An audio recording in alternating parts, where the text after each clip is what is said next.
Canadian Tire, we work with Goodyear to develop the Nordic winter tire and test it to make sure at 60 kilometers, it stops 45 feet shorter on ice than our leading all season.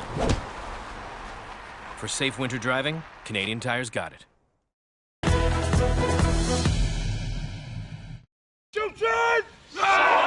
Pikemen and swords, gloomy skies, past the cameras, through the green screens to an imaginary place where the air is thick with the hoof thunder of war horses and the battle cries of victors and vanquished. Come on! Bannockburn was the last great feudal battle. It was the last battle before the cannons and guns and longbows. It was the last battle where the guy with the longest stick won. That fight would define the future line of kings of Scotland and is now being transformed from the battlefield to TV screens on a horse farm in Nova Scotia. That was great, cut! When it's finished, it will air back in Scotland and then around the world. It is a story in truth and in myth that is the beating heart of Scottish pride.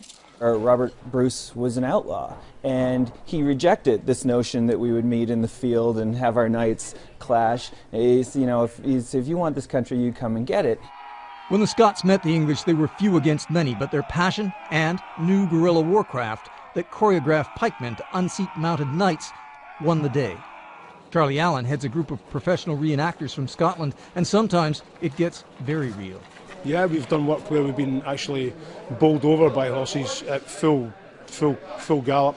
David Savette teaches medieval fighting to some local students, and they are some of the English who will lose this battle all over again. They're from rural Nova Scotia. Over the last couple of years, they've gained some experience in sword fighting and spear fighting and sword and shield.